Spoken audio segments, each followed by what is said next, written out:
A strong hold over current affairs is your way to succeed in the UPSC Civil Services examination. Brace yourself and get detailed coverage of relevant news both nationally and internationally.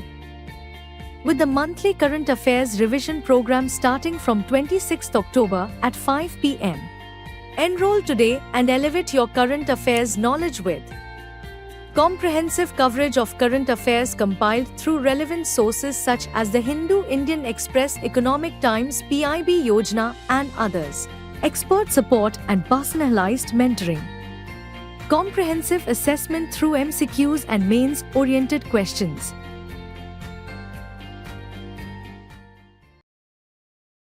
Hello and welcome to this edition of News Today. Without delay, let's have a look at the headlines first.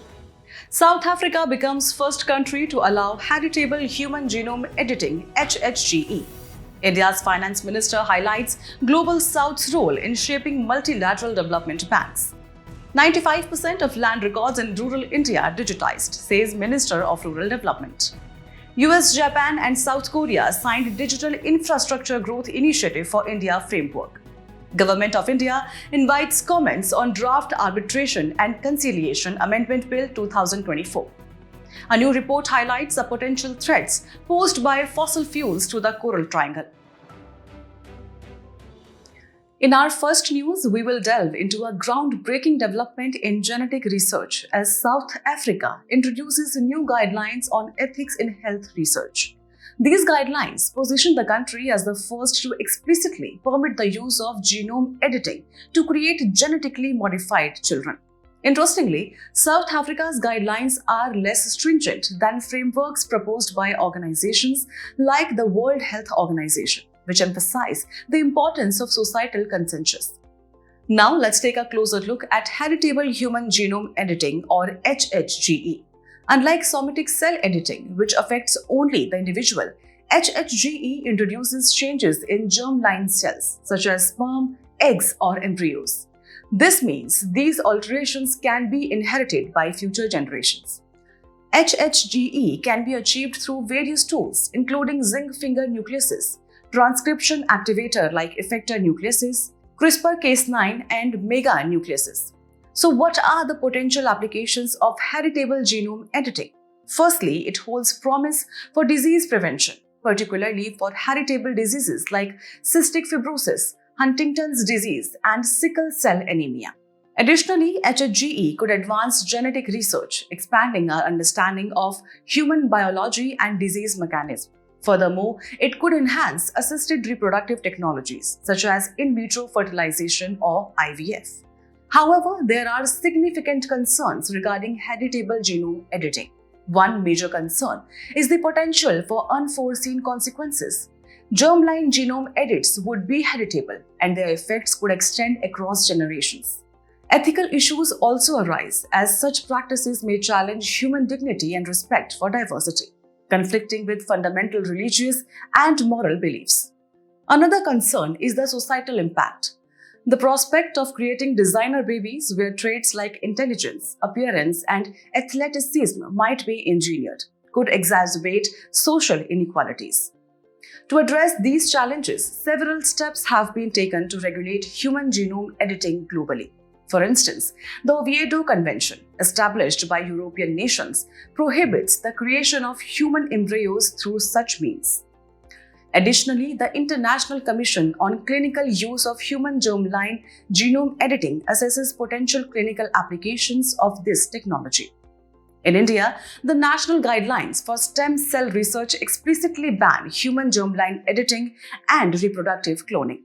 In conclusion, while South Africa's new guidelines may pave the way for innovative advancements in genetic research, they also raise critical ethical and societal questions. In a recent address, the finance minister highlighted the pivotal contributions to the Global South to the foundational structure of multilateral development banks or MDBs at the 1944 Bretton Woods Conference. The 1944 Bretton Woods Conference led to the establishment of the World Bank and the International Monetary Fund. Now, let's delve into the contributions to the Global South to MDBs.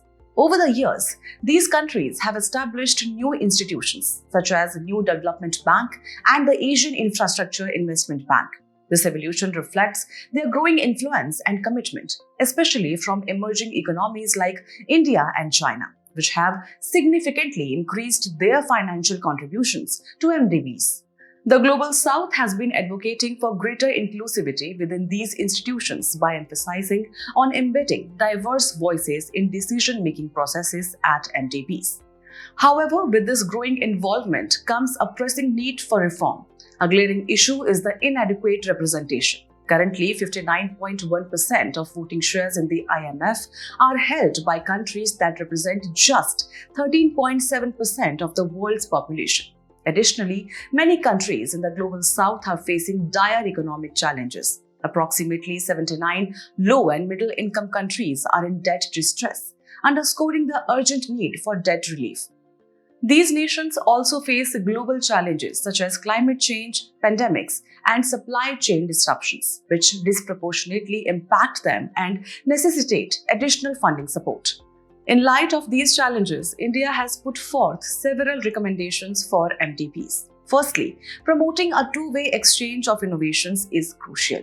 This includes leveraging experiences from the Global South in areas like digital inclusion and sustainable energy, while also addressing development financing needs. Moreover, India suggests adopting a more competitive pricing model to encourage broader participation, particularly incentivizing middle-income countries to borrow more, which can deepen the development impact. Lastly, a strictly evidence-based and data-driven approach should be adopted when preparing global indices, such as the Worldwide Governance Indicators and the new Be-Ready Index. In summary, the Global South's contribution and needs highlight a critical moment for MDB reforms, ensuring that these institutions are more inclusive and better equipped to address the challenges faced by developing nations. In a significant achievement, the Minister of Rural Development announced that 95% of land records in rural India have now been digitized. This milestone, reached since 2016, covers over 6.26 lakh villages, marking a major step in the government's initiative to ensure secure, transparent, and accessible land ownership. Now, let's explore the significance of this digitization. It addresses traditional challenges that have long plagued land ownership in India. Did you know that more than 60% of litigation in the country is related to land disputes? By tackling issues like encroachments and benami property, the digitization process aims to streamline these cumbersome manual processes. Moreover, accurate surveys and geospatial mapping enhance transparency in land records. This promotes access and equity, particularly for vulnerable sections of society. Additionally, the clear land titles resulting from this initiative facilitate agriculture credit, allowing farmers to secure essential capital. But that's not all. The benefits extend further, enabling better targeting of farm input subsidies and ensuring timely compensations for land acquisitions or disasters, ultimately contributing to a boost in GDP. However, challenges remain. The digitization process is currently cumbersome and resource-intensive, with many records still incomplete and scattered across various departments. The slow pace of digitization is leading to delays in infrastructure projects, leaving land ownership data outdated. To overcome these hurdles, there is a pressing need for an overhaul of the legal and administrative framework. Effective reforms will require updating tenancy laws and land use regulations for accurate reporting. Looking ahead, the government is exploring advanced technologies. The use of blockchain, artificial intelligence, and machine learning in land governance is on the agenda, along with a review of the Registration Act. In terms of government initiatives, the Digital India Land Records Modernization Program aims to establish a modern and transparent land records management system. Additionally, The Unique Land Parcel Identification Number, or BHU-Aadhaar, provides a 14-digit alphanumeric code for each land parcel based on its geocoordinates. Furthermore, the National Generic Document Registration System seeks to create a uniform process for document registration across the country. Lastly, Swamitva scheme aims to provide a record of rights to household owners possessing houses in inhabited areas of villages.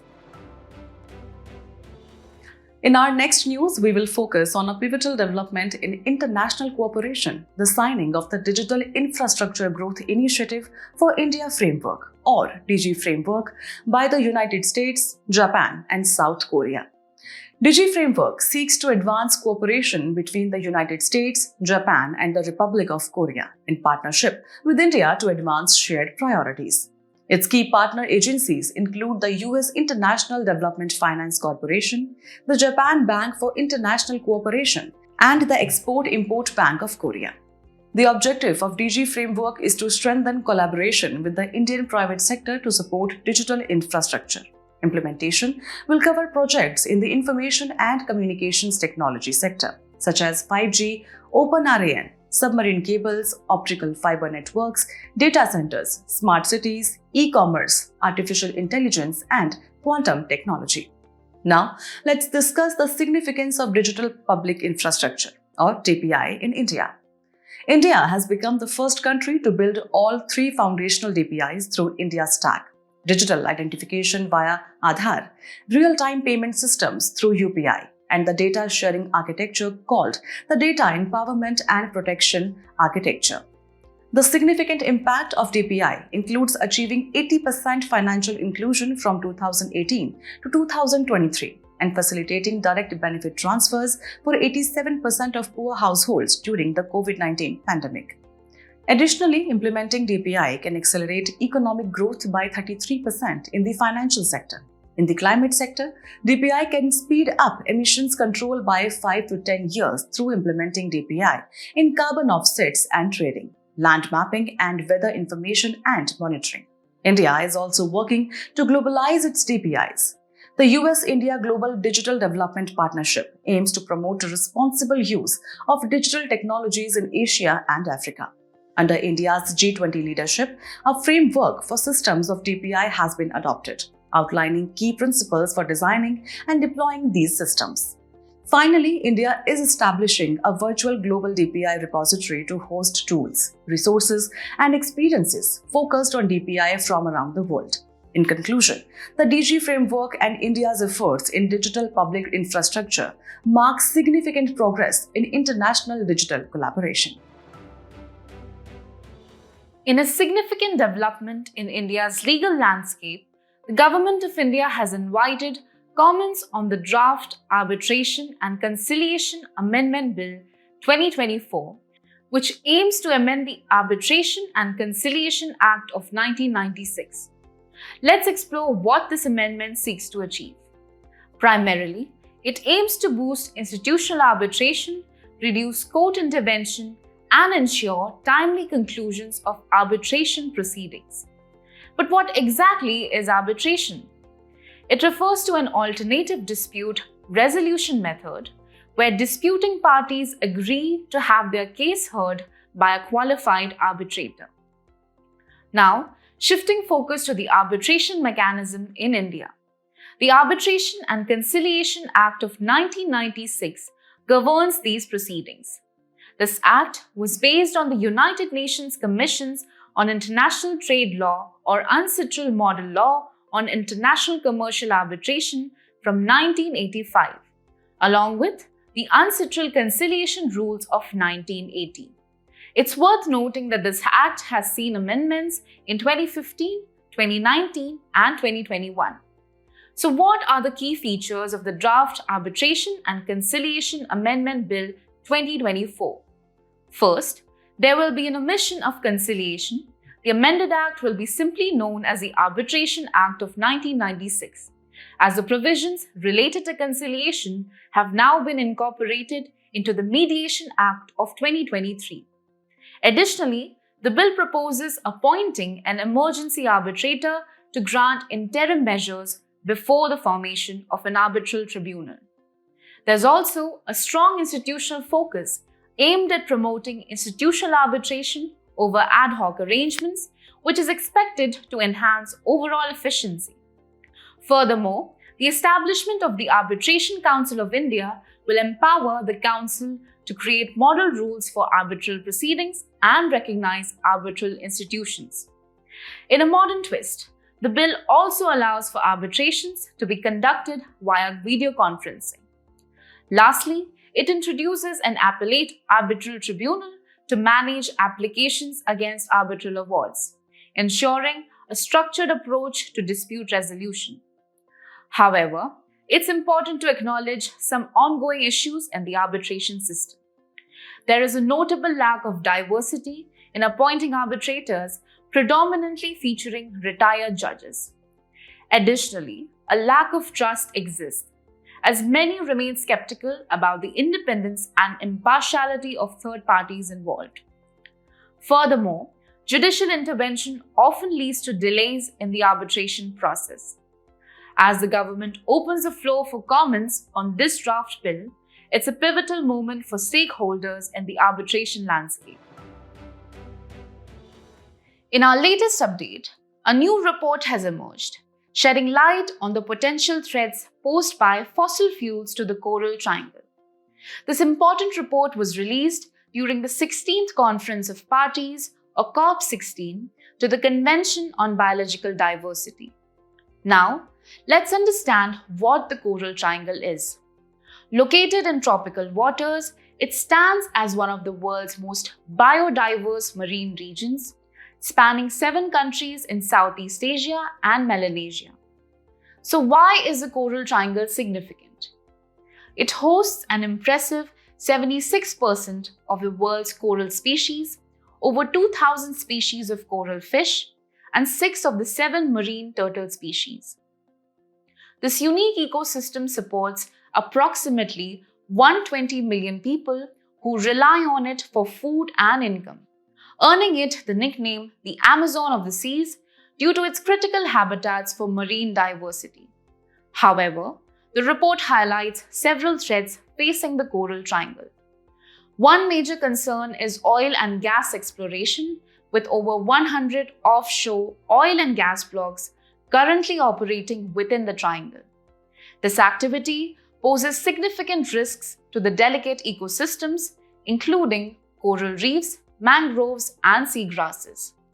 In addition to this, noise pollution from shipping and exploration activities is harming marine life.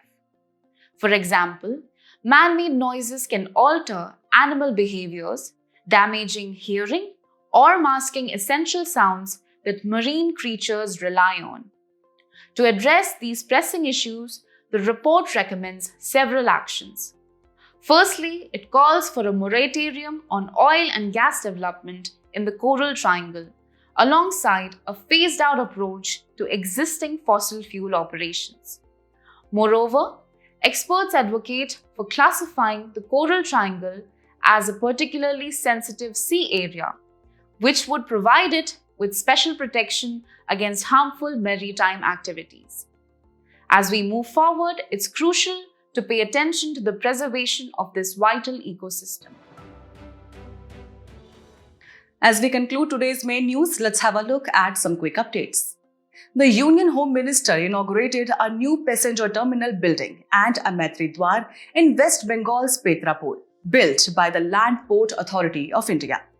LPAI is a statutory body under Department of Border Management, Ministry of Home Affairs, responsible for functions related to land port operations and administration. Indian Railways, in collaboration with the Ministry of Women and Child Development, has launched a revised Standard Operating Procedure (SOP) for protection of vulnerable children. This comprehensive SOP outlines a robust framework for safeguarding children who come into contact with Indian Railways. Indian Railways has initiated other initiatives for the safeguarding of children, including Operation Ahat and Operation Nanhi Farishte. Secretariat of the Convention on Biological Diversity (CBD) marks the 10th anniversary of the Forest Ecosystem Restoration Initiative or FERI. Launched as a partnership between the Korea Forest Service and the CBD Secretariat, FERI has been implemented by the CBD Secretariat to assist developing countries in operationalizing national targets and plans for ecosystem conservation and restoration. Experts highlighted the urgent need to focus on the world's northern forests during COP16 of the Convention on Biological Diversity in Colombia's Cali. Northern forests, particularly the boreal and temperate ecosystems found in Europe, North America, and Russia, account for 30% of global forest cover. However, only 10% of these forests are currently protected. A dense forest created at 8,000 feet in Pithoragarh, Uttarakhand, using the Miyawaki method, has achieved an impressive 93% success rate. The Miyawaki method, developed by Japanese botanist Akira Miyawaki, is based on the concept of potential natural vegetation or PNV. Chennai's coastline recently experienced phenomenon of bioluminescence. Bioluminescence is the production and emission of light by living organisms. The light emitted by a bioluminescent organism is generated by energy released from chemical reactions occurring inside the organism or ejected by it. The 7th anti-submarine warfare shallow watercraft named Abhay has been launched by Garden Reach shipbuilders and engineers for the Indian Navy. This ship features over 80% indigenous content, promoting self-reliance or Atmanirbharta. Recent satellite imagery reveals a significant military buildup by China on Triton Island. The island is located in the South China Sea's paracels, also known as Xisha Islands in China. Triton Island is effectively controlled by China, though it is also claimed by Vietnam and Taiwan. Prime Minister Narendra Modi gifts Sohrai painting to Russia's President Vladimir Putin during BRICS summit in Russia's Kazan. Sohrai painting is practiced mainly in mural art form in Jharkhand's Hazaribagh district. During Sohrai, a local festival, local tribal women make these paintings on walls of their mud houses. Before we sign off, let's challenge your understanding in today's installment of Test Your Knowledge.